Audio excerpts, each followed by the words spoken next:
Assalamu alaikum everyone, and welcome to the Muslim Game Changers podcast, where we bring you inspiring stories from the best and brightest of the Muslim world. I'm your Hussein, and I'm very excited to take you on a journey of discovery featuring high-profile Muslim leaders from all around the globe. Second season of magic with you guys. Thank you so much for tuning in. Honestly, super grateful. We have our second guest from the land of the mountains, Switzerland.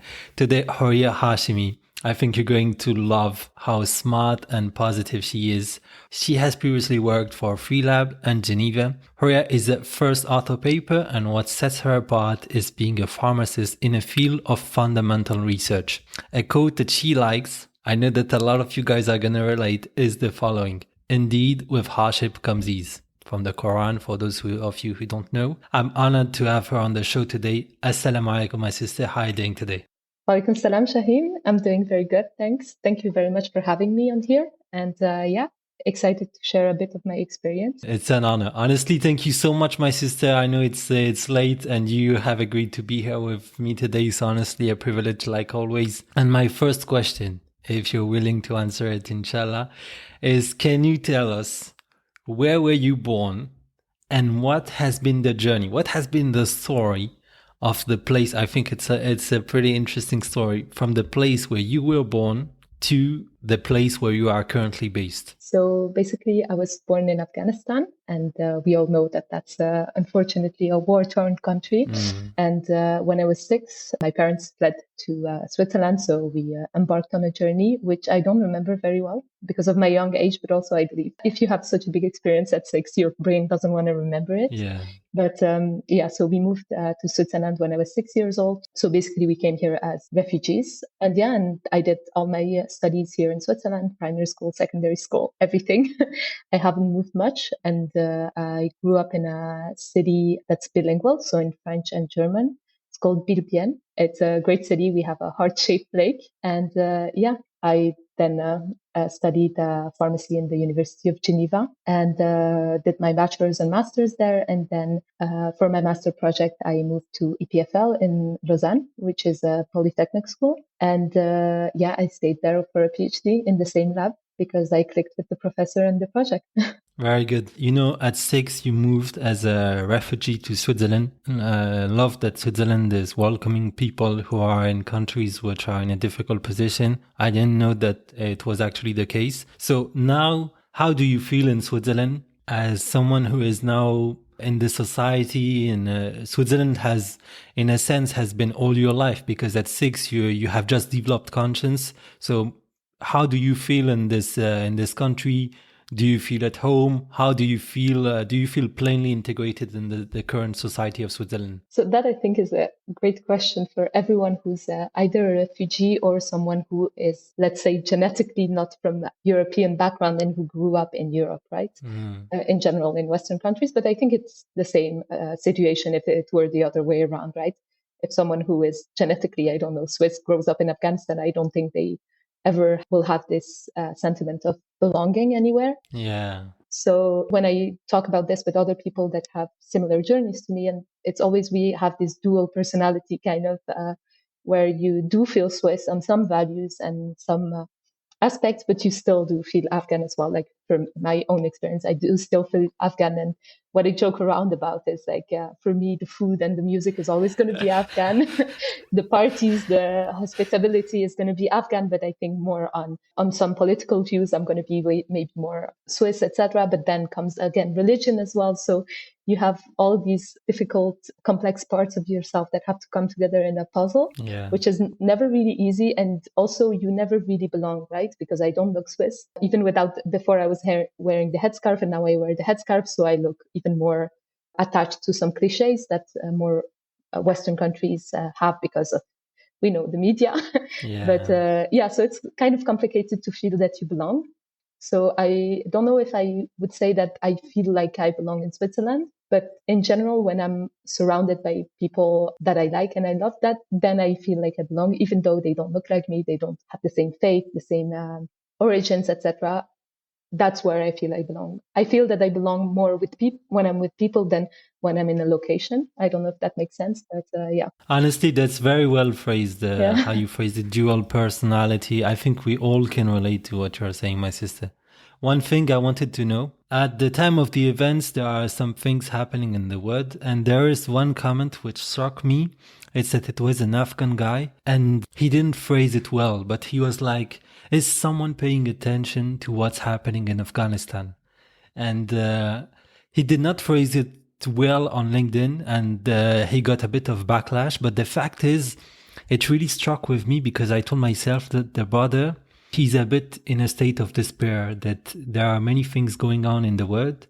We tend to try to allocate time and engagement to many causes, but some things in history, because of their repetitive nature, which is terrible, we tend to overlook, and it's something which is terrible that we should never do. Mm-hmm. And I feel that when the brother from Afghanistan was saying this comment, like, is someone paying attention because there was an earthquake, just for the people who might not know, there was an earthquake in Afghanistan, and he was saying like, is someone paying attention as to what's going on?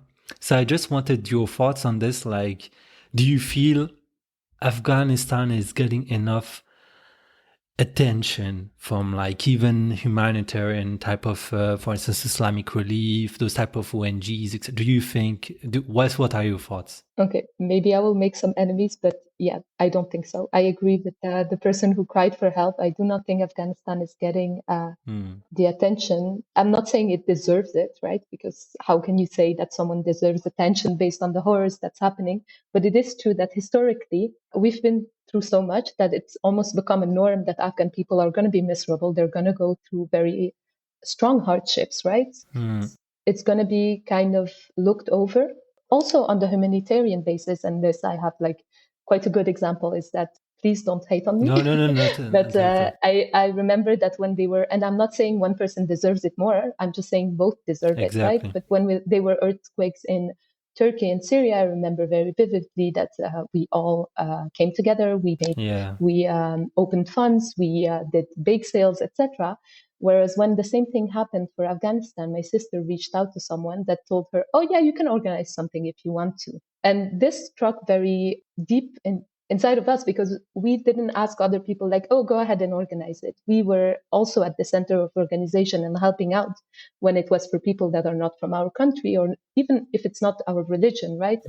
It's just to be there to help out. But when you reach out and you ask, is there something being done for Afghanistan? We tell you, you can organize it if you want to. It's kind of like you're with your own problems. But this is in the humanitarian point of view as true, but I'm not very good at politics, etc. But this is like, I'm talking from my feeling and my point of view.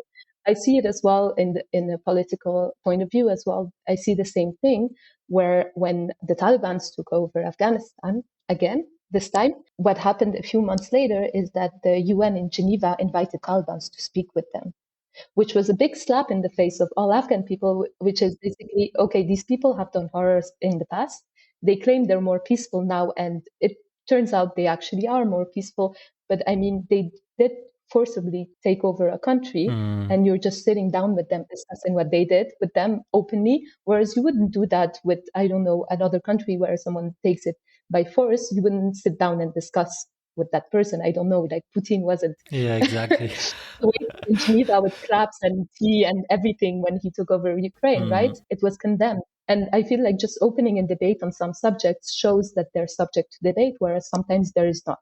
However, there's nuance as well this time over the political issues in Afghanistan, because I don't think a lot of people know what's happening. And we tend to, okay, so it's bad. I'm not going to say it's good, etc. But because I have family there, we have some news, etc. of what's happening. So I think on a women's rights point of view, that is true, and it needs to be condemned that girls cannot go to school anymore, and this is a complete catastrophe. But one thing that is not mentioned as much is that security has been higher than ever right now because the government that's in place does not work with corruption. Oh, I see. They do not take corruption, they do not give corruption, and they do not let corrupt people in leadership positions, which is something that needs to be accounted for as well, while not forgetting what the other things that they're doing that need to be condemned.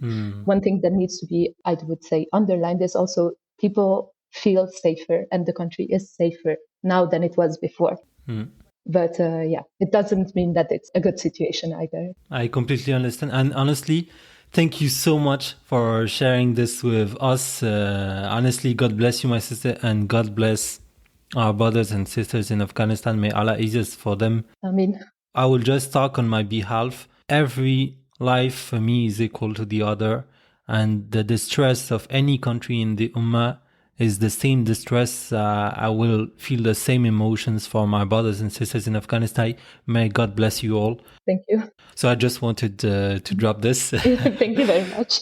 Yeah, but I think it is the case, overlooked. A question about your experience. You said it, that you're wearing the headscarf in Switzerland, and you already dropped a few words. I wanted to know what has been your experience for all these years, living, studying, and also working as a Muslim in Lausanne. Lausanne is the French part of Switzerland, if I'm not mistaken. And so if you could tell us about this would be amazing. Yes, of course. So as context, I started wearing the headscarf about when I started my first year of university. So I basically grew up without the headscarf. And that, I think, has its importance in the way that I actually saw the perception of people change on me. Because when you wear it from a young age, you always have the same experience, right? But I started wearing it when I was in first year of university. And then I could really see how it changes, right? One thing we have in Switzerland is like people are going to be a bit more hypocritical. So we're not like the French. We're not going to say things and go on TV and debate, and which has its good and bad sides. But at least with a French person who doesn't like you because of your headscarf, you will know. You will know. With a Swiss person, you will not know. They're going to look at you a certain way. They're going to treat you a certain way. And the problem is you never know if you're the problem or if actually it's because you look a certain way that they treat you like that. So obviously I had experiences because I look the way I do. So I look very, I would say I have Arab / Southeast Asian traits, right? I'm brown with black hair, etc., thick eyebrows, you know it. Yeah. So I never looked Swiss. So I had experiences with that, but it was never to the degree to when I started wearing the headscarf, where actually I could see people staring me down and without any shame, which in my opinion, like that, I find the most offensive. And sometimes I just want to ask them, didn't your parents teach you that it's rude to stare at someone? But so that is more the day-to-day life, but even professionally, it did affect me for sure when I applied for internships, etc. No. It did.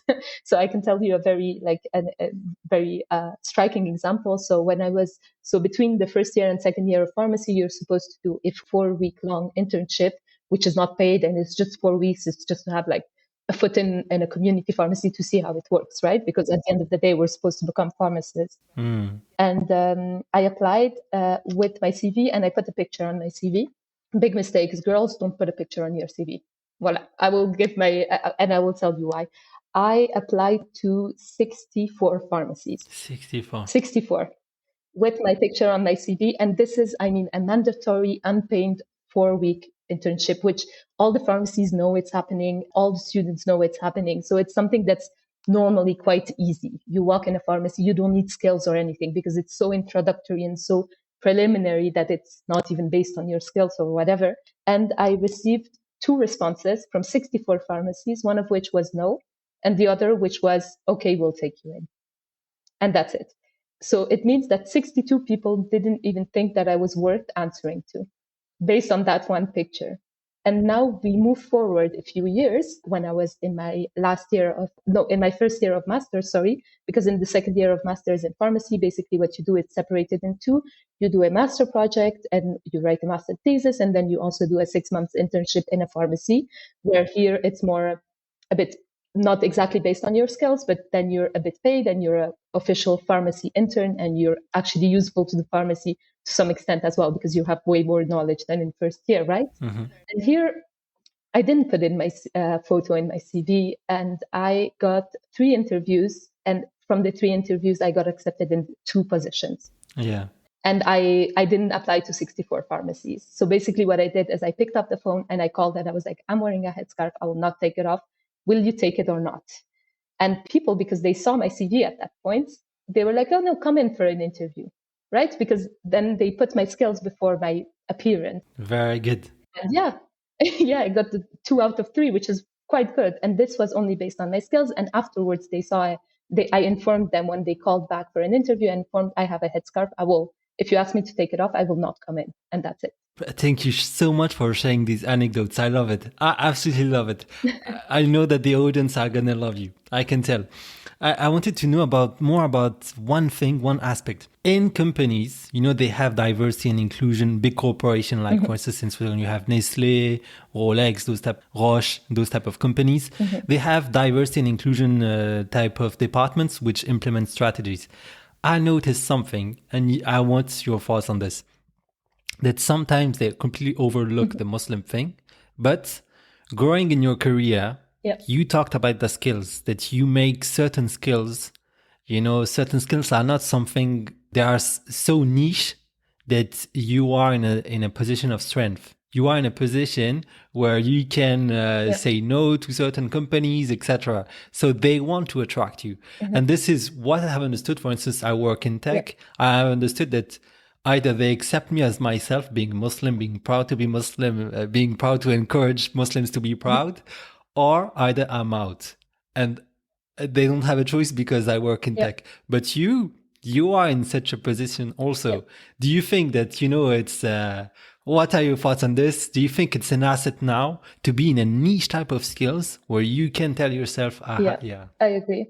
Actually, I could tell you a little story about my dad, that my dad always used to tell us when we were little. Excellent. He told us, you can do whatever you want. You can dye your hair blonde. You can put in lenses. You can do whatever you want. On your passport, Amazing. It's going to be written, born in Afghanistan. You're always going to be a foreigner. And he said, when you go to someone and they will look at you and be like, you're just a foreigner, whatever, right? Yeah. You're just whatever you are. We know, as people who look a certain way, we know how we are being treated, whether the other side accepts it or not, because some people have told me that I exaggerate experiences, right? And I want to tell them, apply in 64 places and receive 2 answers, and then we can talk about it again. But he has always told us, when they tell you that, put a bachelor on the table. They look at your bachelor and they go like, nah, put a master's degree on the table, put something else on the table, bring something that will make you so valuable that they cannot discriminate against you anymore. And this, I didn't go into a PhD to tell my dad, you were right, etc. But it actually checks out to be true, right? And also, in general, when you go into these more higher studies, etc., it tends to become more international, so people will be more open-minded as well. Because some pharmacies would tell me, oh no, I don't want you to work in the pharmacy because, we have some customers that are racist. And in my head, I was telling myself, these people need medication. Some of them need medication to survive because I don't know, they have chronic issues, right? Yeah. If they don't like the way I look, it's okay. They will still get their medication. So actually, I didn't like the fact that the customers were being blamed on something that the pharmacists didn't like themselves, right? Smart. And it is true, there are some racist customers, but they're not going to stop from coming and getting their medication because someone wears a headscarf. And I think it's sad that people still use this excuse in 2023. And I have had some friends actually that were wearing the headscarf that were asked to take it off when in the pharmacy working and then put it back on once they leave. Kind of the same system that there is in France, with the schools. But then this is more the case in Geneva, which is closer to France, both geographically and... Oh, we have a bad influence. Actually, I'm sorry, but yes, that is my experience. I have experienced in Geneva. I feel people, and Geneva is supposed to be the capital of human rights, whatever. I have felt way more racism and more specifically Islamophobia in Geneva than I have in Lausanne, which is another area of the French-speaking part of Switzerland, which is way more open-minded as well. So I think sorry, Shaheen, but you French guys, no, but I mean the politics have ruined it a bit, not ruined it, but you can see the influence of the politics more in Geneva than you would see it in Lausanne. But yeah, this is a problem. But then again, I think we talked about this before as well, is I was talking with a friend and I was desperate and crying and everything. And he told me something very valuable. And I hope this will inspire other Muslim women who wear a headscarf, that actually we are the change. I think right now is the pivotal moment. Amazing. Is that in our class, there were many girls that were wearing the headscarf. And I'm happy to say that all of them found a job that they're happy with, wearing their headscarf and being able to practice their faith. at least from my friends' points of view. And I'm really happy to say that this is happening right now. Whereas I think that 10 years ago, this wouldn't happen that easily. I'm so Yeah, proud. I'm very happy. Alhamdulillah. Honestly, Yeah. alhamdulillah. I think maybe they're gonna listen to this episode. Yeah. God bless you all, Yeah. sisters. Amazing Yeah. work. Keep killing it. Exactly. And it's called Muslim game changers, and you are the game changers. Like, really trust that. If I can see it in a Yeah. couple of years, the change, you can make that change further away as well. Inshallah. Inshallah. Honestly, amazing. Thank you so much for sharing this. One thing I just wanted, because you said something about your father, and this is something I wanted to touch base on. Your parents came when you were a child, and they sacrificed. People underestimate how much it is to like leave everything behind and go in another country. And they still managed to educate you in a way that, like, look at yourself. Now you're a PhD in maybe the biggest economy for me in Europe in terms of competitivity. So just can you tell us a bit about the challenges that you've grown up with, being a refugee, etc., and how your parents, your education, but also your faith shaped the way you have become the one that you are today? In general, I would say, for example, because of the rise of Taliban, like my mom didn't manage to do higher grade studies, etc. So first of all, one thing I want to say is like shout out to my mom. And I dedicate my PhD to her. And once I get my PhD, she's going to become a doctor as well. I mean, I dedicate everything to her and my dad. I mean, they made us strong people. They always pushed us to be the best versions of ourselves. And one thing that makes me kind of sad, even today, still today, is that since they were older when they arrived here, they already had, first of all the family, etc., that they had to leave behind, but also they had the life that they needed to leave behind, and they started from zero. And also on a society level, you start at a point where people look down on you a lot, right? And administratively, it's not easy to understand. The language is not the same, etc., etc. And one thing that I tell my parents today is sometimes when we're, I don't know, outside, etc., and you sense my energy, right, Shaheen? You told me I have quite a big personality. I like to talk loudly. I like to laugh. I take quite some space. I'm not rude in any way, but if I'm outside, I'm allowed to talk, right? Sometimes my parents still have this mentality like, oh, hush, hush, like make yourself small, make yourself not looked at too much because we don't belong. And I've told this to them a couple of times, and I still do to this day, where I still have a sense of belonging. Like if someone looks at me bad way or talks to me in a rude way, I can respond very easily to that, which might not be their case, right? And I tell them, you do belong here. You do belong here as much as that old lady that's sitting there, as that man who's laughing very loudly on the phone. You do belong, and you're allowed to take some space, and you're allowed to affirm who you are, and you don't need to hide or make yourself small. And this, I think, maybe my generation has less of a challenge than our parents' generation, who came here and had to face that situation where they felt very small, facing a big system that they didn't understand. And so I think that's one of their challenges that I hope, inshallah, they will be able to overcome. But I do push them to overcome it. And I do tell them that if someone tells you that you don't belong, call me and I'll show them. But Very good. So honestly, I love this. I love this. May God preserve this mindset. It's very good. One thing I wanted to know, my sister, is switching to the academic and professional journey that you have been through so far. People will see it in the title, your current job title, etc., PhD, etc. But just for people to envision what steps led to what you are today. What did you study? What were the different schools that you went to, etc.? What type of studies you made, and what type of professional type of experiments you had? So, for instance, if you did internships, etc. For instance, you mentioned one in the pharmacy. What type of professional experiments you had in your past? Okay. So basically, I finished high school in Switzerland. I did economy and law, and then I wanted to move more into a scientific field, which then I chose to study pharmacy in the university, where I did my bachelor's, 3 years of bachelor's followed by 2 years of master's. The master's in Geneva is basically a community pharmacy / research master. So you can do both with it, which is very cool. Actually, it's ambivalent.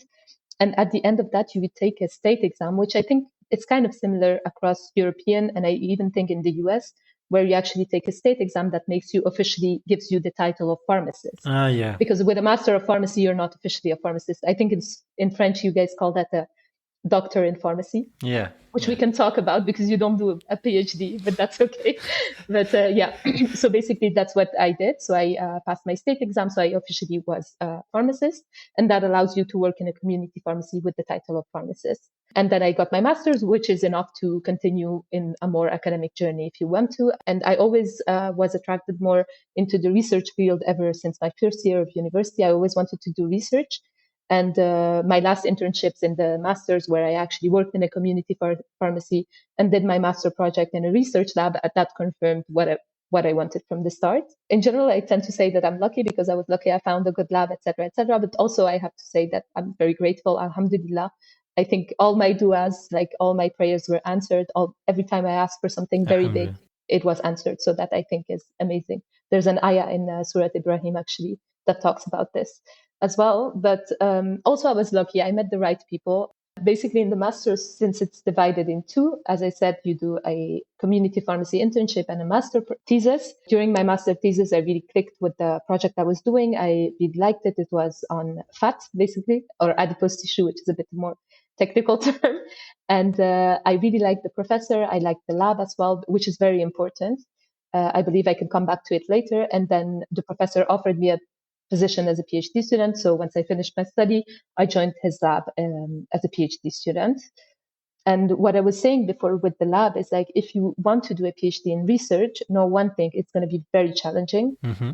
It is time consuming, but also on your mental health, it takes a toll, especially in the more biological areas, in all areas. But I know in biology, that's my experience, right? When an experiment doesn't work, it's really hard to overcome that. When 2 and 10 and 20 don't work, it's not easy. So being in a good lab, being with a professor that you get along with, being with colleagues that you get along with, and a good team, that is key into having a good PhD journey and helping you. And obviously, being surrounded by people that help you is very important. But I guess, like, alhamdulillah, I think a lot of people have good families and friends, etc., that support them. But once you enter that lab, be sure that you're somewhere where you feel serene, where you feel that even on the hardest days, interacting with your colleagues and with your professor isn't going to add to that.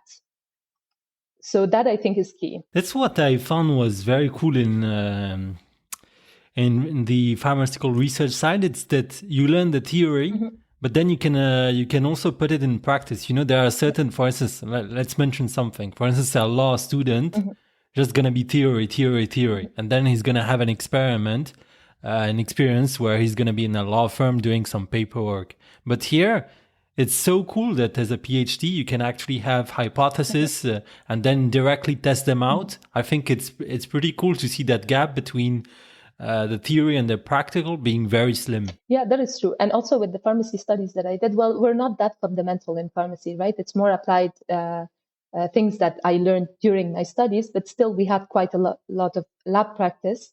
And with every lab practice comes a report, etc. So you're trained to think in a certain way. So if you have to, I don't know, synthesize a drug and it doesn't work, you have to know why it didn't work. What could you change and make it better for it to work better? So at the end of the day, what's important is not really the result.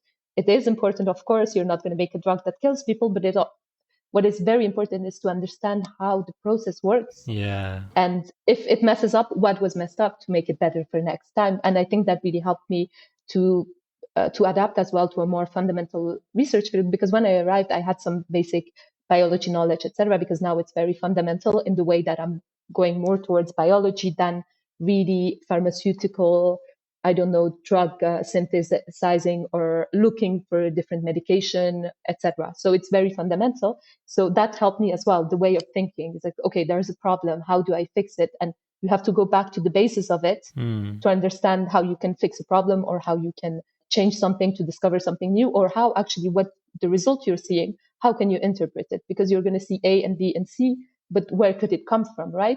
So that set of mindset is really very important when you're doing research, I believe. thinking about what you're doing. I told you guys that she was smart. I was not lying. I don't lie in my podcast introduction. Just wanted to drop this. And then one question. You went from economic and law to this field of pharmaceutical and then biology. But why moving from economic and law, which is like another opposite, it's like the corporate world. Yeah. It's those type of studies, but to the complete edge where you're more like in health, in a sense. The outcome, the end goal is to improve the health of people. So why this whole switch? As ambivalent as I am to where I belong, being Swiss, being Afghan, I think I have the same thing with economy and law and medical research. I've always had it. So I loved economy and law, and I loved studying it. And then in high school, I had a professor our biology professor that I loved. She explained everything so well. And she was actually a PhD as well. And I should reach out to her sometime to tell her that she actually inspired me to go in this field. Yeah, do that. And I fell in love with biology. I loved it since I was little, but I fell in love really in high school because of everything she was introducing and all the possibilities that were offered in front of you.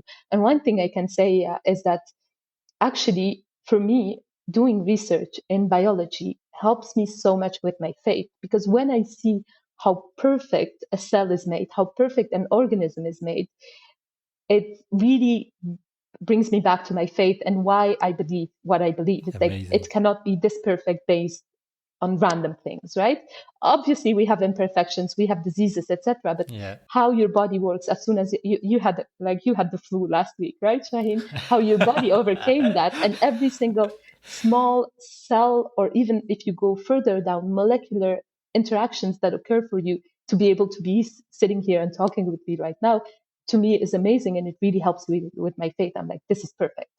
This was modeled perfectly, right? Yeah, exactly. But yeah, to come back to that, I always had this ambivalence, and actually I'm very happy because that helped me when I was doing my studies to go, because you talked before with experience, etc., and I forgot to answer, and now I'm getting back to that. Is it helped me when I was in my studies, once like the more challenging years had passed, like in my third year of bachelor's, I was interested to do something else beside it.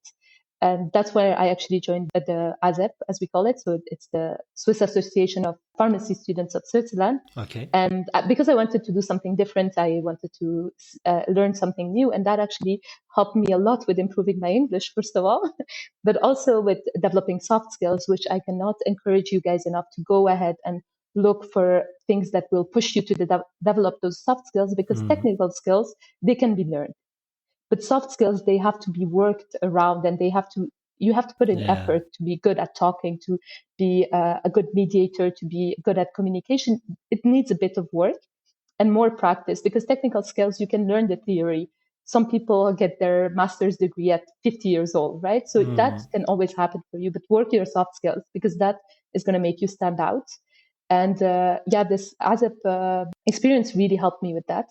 And then I started as Secretary General, and then I moved into more the politics pole. And then in my last year in the association, I became president, and it was in 2020. And we all know what happened then. But it's still a good experience because, I love the people that I met there. I love the interactions that I had, and I still, I really liked that. And now that I'm doing my PhD, this longing to go back to a bit of these skills, that to develop my skills, and also to have this more management business side, etc., that I have from high school, pushed me to join a program which is called the PhD Excellence Program, where we actually have leadership trainings. We have very good. Yeah, we have a workshop given by an amazing professor in communication behaviors, I think it's called. He's called John Antonakis. He actually has a TEDx talk, and it's amazing. So you basically learn the theory behind being a charismatic speaker, there is a theory for charisma, which is crazy to me, right?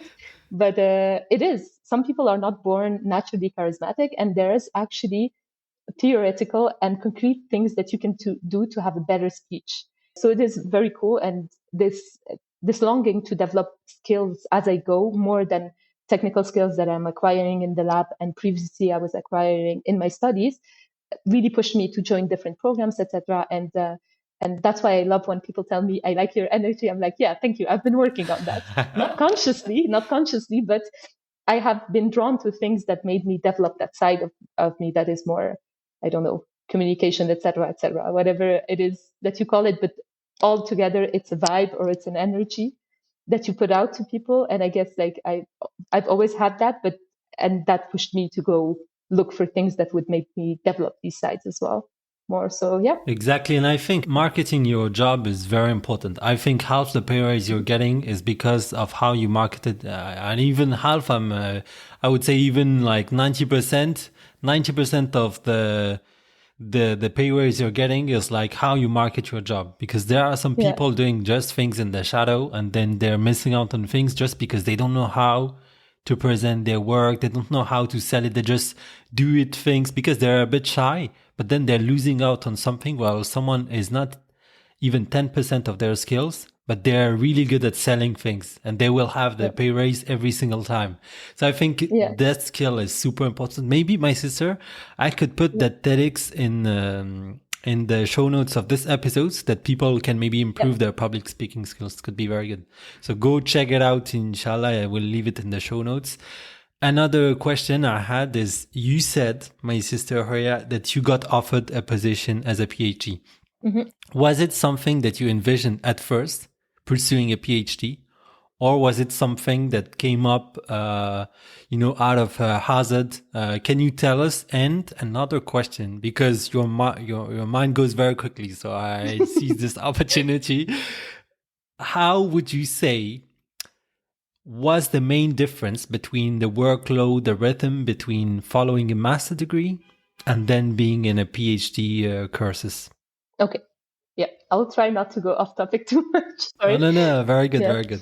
As I mentioned, since my first year of study, I really wanted to go into research. So a PhD was something that I was envisioning from the start. Mm-hmm. And then I had some ups and downs where I was like, okay, I want to make money. I want life to be Very easy. good. I will go into industry.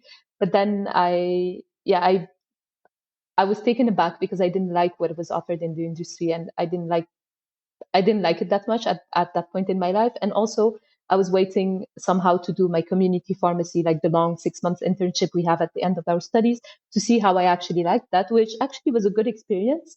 But I think it was mainly a good experience because I was surrounded by people that I got along with, which is very important to me. So wherever I go, I will look for a good surrounding before I look for some possible job or anything. So I will keep that in mind for my future as well. And and when I weighed the pros and cons, my internship in the pharmacy and my master thesis project in the lab, I actually loved the master thesis project. It was harder. It was way harder, but I really loved it. It gave me drive. It gave me passion. I was doing insane hours, but I loved it. So basically, when I got offered the PhD position, that was a great opportunity for me. So obviously, I accepted it after pondering a bit because I still wasn't sure of my life because, ambivalence is my second name. But to come back to that, one of the things that we have talked about, I just want to make sure for everyone, the way it works, at least in EPFL and in most Swiss universities that I know of, is basically if you want a PhD, you will need to be in your master's studies or already finish your master's, and you apply to what is called a doctoral school. So basically in EPFL, we have multiple doctoral schools. So mine is biotechnology and bioengineering, but some other people are going to be in the doctoral school of molecular sciences, etc., etc. So you apply in a doctoral school and you give basically your grade, your diploma, reference letters, etc. And then that is reviewed by a committee that then comes back to you if you're accepted or not. And then if you're accepted in the doctoral school, then you can start looking for a lab. So this is how external people would do it. But if you already have a foot in a lab because you're doing an internship or a master project, like it was in my case, you can start discussing that with the professor if you would like to stay within the same lab, or if you, or just in general, if you would like to do a PhD, you can tell that to the professor quite early on. And then I hope for you that you will have great skills and you will impress the professor, and and they will either provide you a position in their lab or help you out with their colleagues, etc., or if you want to go somewhere else. So yeah, I push you to be open with this and tell it quite in the beginning, because then they look at you in a different way as well. If they look at you as a prospect hire, it's good for you to be transparent with that in the beginning, to say, I would like to do a PhD. And if there's a position in this lab, or if you're more interested in another lab, mention the labs, mention the fields you like. And also with this type of things, be proactive. At least that's the experience I have with my professor, that I know he loves proactive people, that you go to them as well. You can ask, like, what do you think I can do better? Like, what do you think I could improve in order to be able to be better suited for a PhD position for someone? So yeah. Little question, because otherwise I will be missing out on this question. It's so interesting what you're saying. I have to ask it. Sorry. It's just, are the number of slots limited? Because I suppose maybe many students want to pursue a PhD and it's a selective process. Are there just a limited number of slots per type of labs, or is this like depending? No. Okay, I see. So basically, it's not like how do you say in French? It's a concours. So it's not basically a limited amount of slots that you have to fill in. It depends on the labs, right? It depends on your professor, if they have funding, if they're hiring at the moment. But sometimes it might even be that they're not hiring, but they find a good prospect for a project, so they just hire them, right? Oh, I see. Because they have the funding to do so. But generally, if you go on the websites of the labs, which I didn't know back in the time, I had a friend who was studying in EPFL who sent me the link with all the labs. So you can actually, in every university, you have basically the main website, but then you can go deeper and click on the research tabs, and then you have a list of all the labs. And if you click on the labs, then you have a profile of the professor, what they're doing in the lab, which other people are working in there. And also there, most of the lab-specific websites will have a little tab that will say open positions, or if there is not that, there's like contact, right? And then you can directly contact either the professor, the admin that will transfer it then to the professor, and then you can get into like getting a first contact with them through this. But yeah, go and browse these labs, and you can really look for open positions, but also what they're doing, because at the end of the day, if you're looking for a PhD position, you should also be doing what you like and not just apply anywhere. Yeah, exactly. That is very good. Yeah. And since I interrupted my sister, I just want to remind her, because her mind goes too fast. It goes as fast as Google research. Sorry. My question was the difference in terms of workload and the rhythm between PhD and master's degree. I think it's huge, but you will enlighten us. So it depends on the master you do. In my opinion, some other people will disagree, but in my opinion, the pharmacy studies weren't that hard for me. Okay. So in general, I would work mostly because we have these we have 2 exam periods per year. So we have the autumn exams and then we have the spring exams, whatever. But so I would mostly work within those 3 weeks to 4 weeks time slot that's assigned to the exam period. Yeah, exactly, before. And during the semester, just go to lectures. And then as the master came up, I went less and less. But basically, for me, it wasn't that hard. So the workload wasn't that much. In masters, there was more, it was less logic that you used, but you had to learn more things by heart, because since we were training partly to become community pharmacists, we had all these drugs and all these pathways and everything to learn by heart, which is, in my opinion, a bit less interesting. But yeah, so the master's was okay-ish, but if I compare it with someone who's doing, I don't know, a master in chemical engineering, that is massive workload, and respect to all the chemical engineers out there. But yeah, but the PhD is more workload. I personally, I have had hard times, obviously, and my family can vouch for that. It wasn't easy at all. But as long as you like what you're doing, you can push through. But that's why I suggest you also to look for a PhD you really like and for a surrounding that you like. But the workload is quite a lot. It goes in waves. So sometimes you will have weeks where you do 12-hour days. It will happen. I don't think I know of one PhD student that hasn't done this, but you will have, and then you will have cool down periods as well, where the workload is a little bit less intense, etc. And depends of the field. In biology and the way I organize personally my experiments, I like to do a lot of experiments and then more of a cool down period where I analyze my data, where I try to read more papers, etc., to make sense of what I got. But yeah, also look for a good professor, because this is, in academia, I think there's this culture of this hustle culture that's very deeply rooted in it. And it's kind of, I wouldn't say all professors are like that, and shout out to my professor, Bart de Planck, who's a great guy. And because to be a professor, you basically need to be a very good scientist, right? Yeah. But they don't take into account that you need to be a good manager as well, because that's basically what you do at that stage. You manage people and you manage projects. And it happens more often than not that professors will be pushing students too hard. And either you need a strong backbone or you need a professor that you get along with very well. My professor is good on that side. So basically, he doesn't micromanage us or push us too hard, but that makes you feel even more empowered and makes you feel that your project is yours. So you will work harder for it anyway. I love this. Because it's your baby, it's your project, you want to push it forward because he's not on your back checking every single thing you do, which I think, especially when you're doing a PhD, you're somewhat qualified. So you don't need that constant micromanaging, right? But some professors do that. So please be aware of this. And when you look for a lab and when you have a prospect lab, always talk also not only with the professor, but also talk to the PhD students of the lab, what they thought of it, what they think the culture of the lab is, how the professor interacts with them, etc. So very important for you guys out there. Protect yourself. Very interesting. And I had a question, my sister, is that, EPFL is known to be one of the best universities in the world. So for instance, I see here 14th in the continent and also 36th in worldwide ranking. But then every master degree has its own ranking. You know that in the audience, but it's EPFL. It's one of the best ranked universities in the world. I just wanted to know, because I want people to nourish from your ambition. Because I think we as a community, we are ambitious, and this podcast is all about being even more ambitious. You went from the Geneva University to the EPFL. What motivated that switch? Can you tell us if it was an intent of being more ambitious or if it was another thing? So yeah, people from Geneva, you're great, but I don't like Geneva. So please don't hate me, but I really don't like Geneva. And yeah, but it was basically, so I did my 4 years of studying in Geneva. Thank God I was living with my grandmother who lives there, so made the experience a bit more pleasant.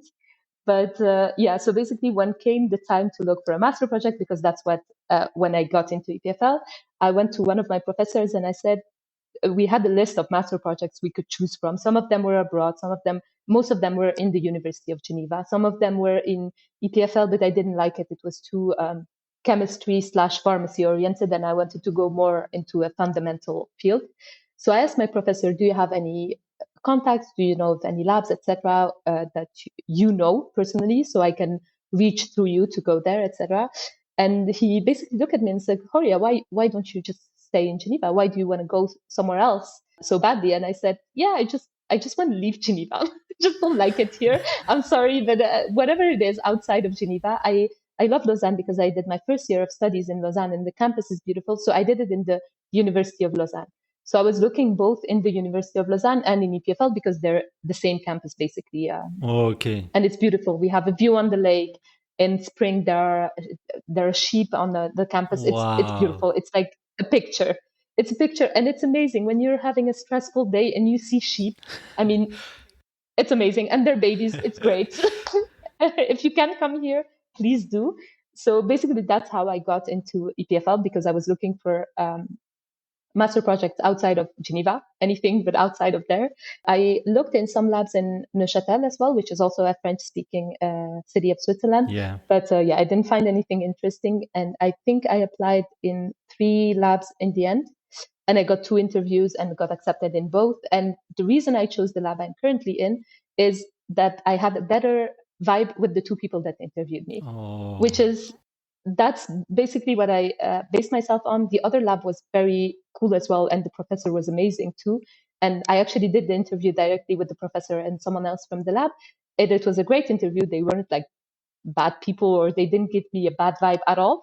But it's just that with the 2 people I interviewed with, we were joking around and we got along, which is very important to me. At least like at the time, I wasn't thinking about, oh, I need a lab where on my hard days of PhD, it's going to be easier. I wasn't thinking that way. It's just like I got along with these 2 people and one of them was going to be my supervisor. It didn't matter which project, didn't matter which one of them because I got along with both. And that's how I chose this one. So yeah, and I think even at that time, I don't think my CV was that great. But yeah, I went with, and when I'm thinking about my interview and the things I was saying in there, I wouldn't have hired myself, honestly. They asked me what I liked. I was like, you know what? I like everything that's little. They're like, what do you mean? It's like molecules, proteins, signaling, whatever you have, I'll take it. And I'm like, no, I would never hire someone like that. So I guess personality does a lot as well. Maybe they accepted me because they got a good vibe as well. But yeah, it was Very interesting. So that's how I got into this university. But also maybe having a master's from Geneva helped, but I don't think so because it's a very international setup. So I guess anywhere you're coming from would be you can make it in here. Make sure you have good references because that's very important for the first step of being accepted into doctoral school.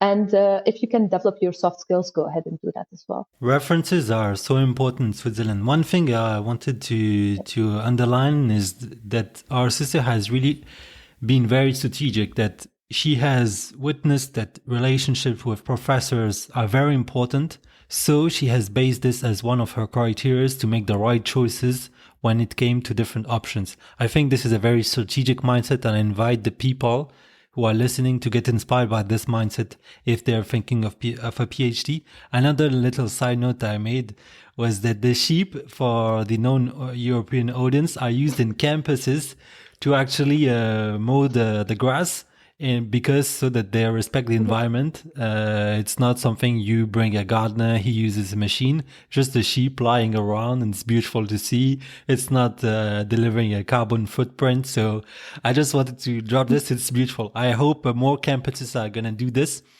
Anyway. Yeah. One question I had, I went to discuss with sheep on my podcast. Amazing. But it's amazing. It's good for mental health too. Yeah, so. truly. I think they're beautiful creatures also in the Swiss landscapes, yeah. which fluffy. Anyway, I wanted to just ask you a question on your PhD topic right now. Can you vulgarize the type of subjects you are handling and what outcome you want to have? If you can explain in a simple way, not too technical, but in a simple way, what's the subject and what's the outcome you would like to have? Okay. So as I mentioned earlier, I work on adipose tissue, which is basically fat, right? And in our body, we have cells. So with a function, for example, in your brain, you have neurons that have function. You have your blood cells that have red blood cells that have one specific function, etc. And in your body, you also have stem cells. So in the adipose tissue, your cells with a function, let's say it that way. I'm putting air quotes, but you can't see it. Your cells with a function are called adipocytes, and their main function is to store fat, basically. Okay. And they take sugar from your bloodstream, and then they transform it into fat, and then they store it. And then in the body, you also have stem cells, which are cells that can basically, as they grow older, let's say it that way, they can become a cell with a function. So, for example, a stem cell from your blood can become a white blood cell for your immune system. It can become a red blood cell that will help transport oxygen. It can become a platelet that will help you, coagulate when you're bleeding. In the same way, in your adipose tissue, you have stem cells that can become different things. So it can become an adipocyte that will store fat or other things. And what I'm working on is one specific stem cell population that does not become an adipocyte, so they do not accumulate fat, which is very cool and interesting, but they have a second function as well, is that when you put them close to other cells that generally when they grow up, they would become fat, actually these ones can stop them from doing that. So that is really cool because basically these cells, So basically I'm looking into what makes these cells able to stop this fat accumulation, because that, is golden, right? For in 30 years, they can develop a drug based on it. But my main goal is not to study obesity or so, and that's where fundamental research comes in, right? This term that I've been using since the beginning, it's basically our goal is to understand how fat tissue regulates itself. And then what is called more applied research is when people are going to take, fundamental research, look through it and be like, okay, there are these 10 molecules that might have a pharmaceutical potential. Let's try it out on, on animals maybe first and then on humans, and then we can make a drug out of it, right? So basically that's what I'm doing. So we talk about obesity. When I introduce my subject, I always talk about obesity because that's an easier approach for people to understand why we're studying this. But our main goal is to understand how adipose tissue functions, how these stem cells regulate your adipose tissue. As they grow up, what do they become, and how do they decide to become one or the other? So yeah, that's so I don't know if that was easy enough. No, that was. I can tell.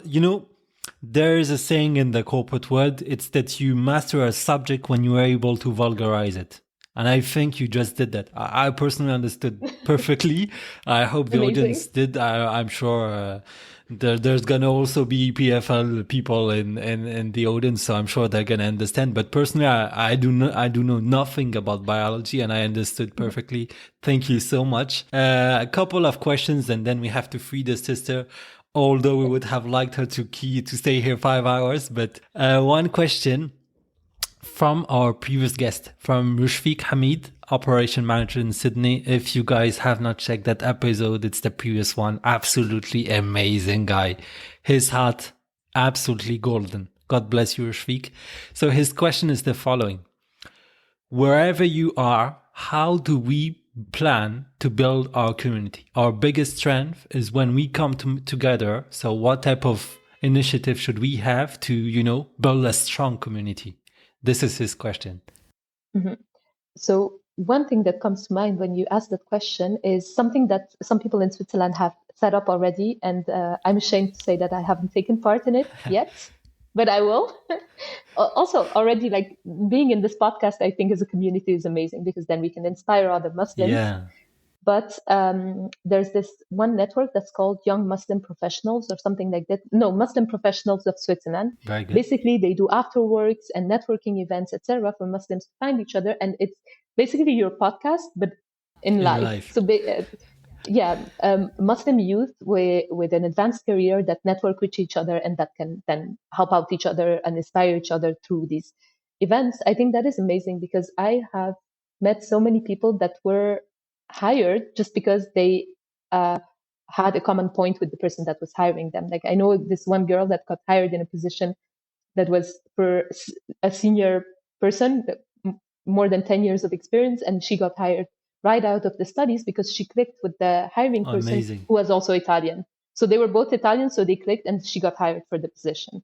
That's very good. So I think this is important, and we can strive to do that in the Muslim community because, as I said before, in more Western countries, it's not easy right now, especially for women. I think with a headscarf, it's not easy. So having these networking events where we can build each other up as a community in Western countries I think is key. And they started it in Switzerland, and I will, inshallah, take part in it soon, inshallah. I hope. But right now, I'm in my little PhD bubble. Yeah. I don't need a job yet, but soon enough. This is something I just wanted to drop something. I'm so thankful to our sister for bringing this. It's that, guys, I'm talking to the brothers here, the ones who are complaining on friends like me. I usually complain about friends, etc. But the truth is, we will never amount to even 1% of what our sisters have to deal with wearing a scarf. It's another level of like challenges. Believe me, guys, we are not even at 1% of what our sisters, wives, etc. have to go through when they're wearing a scarf. So whenever we meet a sister or etc., we have to be there for them. We have to give them a kind look, give them a compliment, give them a word of courage, because in one day, I will talk about my experience being in France. In one day, what a sister has to go through just wearing a scarf is maybe 20 insults, 20 remarks, 20 looks. And I'm even minimizing the numbers. So guys, very important to give strength, to compensate for all the people's bad thoughts, compensate with good thoughts, good intentions, very important. So I just wanted to drop this. I don't know how linkable it was, but I wanted to drop this in this episode. One thing, since I asked you a question from the previous guest, I would like to ask you a question that inshallah I will ask my next guest. So if you have any questions, Horia, you can drop it. What is it in your career that has made you a better Muslim and that has pushed your faith forward? Very good. Yeah. Thank you so much, my sister, for this question. And the last one I had, by the way, before freeing you.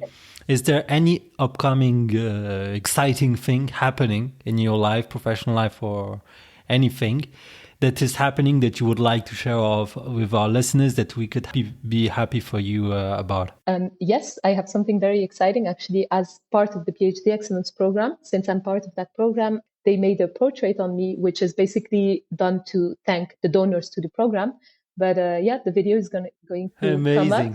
Yeah, and they made me look way cooler than I am in real life, like No, with you're cool. fancy You're cool. equipment and everything. But yeah, and yeah, you can check it out. And yeah, it ends on a funny note as well. I think it portrays me quite well, except the cool side, which is very basic. But yeah. Very. I will leave the video in the show notes along with the TEDx little speech that you would see on public speaking. Those two I will leave in the show notes. Please check it out. Please also share some good vibes with our sister. One thing, thank you so much, my sister. Honestly, it's cruel. The second season, especially because I have my mindset. You know, I'm developing experience, and I want to ask so many questions, Yeah. and then I see time flies. And I tell myself, no, Shaheen, come on, just erase this question. So honestly, time has been flying. That is okay. But I will take you up on the word of interviewing you for next season. I think it's interesting to have your profile as well. Inshallah. Honestly, I will not forget this. Yeah. Guys, when I will Yeah. move from France, I will do a podcast about many things. Inshallah, I will do it with my sister. I'm looking forward to it. I'm someone who is being very frank, and also I like to be cool and be humoristic. So I'm sure you're going to love this. Thank you so much. Jazakallahu khairan, Horia, my sister, for your experiences. Barakallahu fik, Shaheen, for having me and for creating this podcast. I think it's a great podcast. And thank you for taking the time as well, because it does take a longer time actually to organize everything than to just sit down and answer questions. So thank you very much for bringing this to the Muslim community. Thank you so much. May God bless you, my sister. Honestly, it's been an absolute pleasure to have you here, an honor to have your time. Guys, if you want to seek advice, you can reach out to Horia, our sister, on LinkedIn. So she has agreed to put her LinkedIn. So basically, I will attach the link of her LinkedIn alongside two other links in the description of this episode. She has a very busy schedule, you know it. She's a PhD. So basically, whenever she finds a bit of time, if you want to ask certain questions, feel free to do so. It's been an absolute pleasure to have you guys with us. And I will see you on the next one, inshallah. Assalamu alaikum, Horia. Assalamu alaikum, Shaheen. That's all for today's episode, guys. We hope you enjoyed it and learned something new. If you have any feedback or suggestion for future episodes, please reach out to us on our social media channels. And don't forget, please, to subscribe, rate and review our show on your favorite podcast platform. This would really help us a lot. Until next time, well, stay inspired, stay curious, and keep changing the game.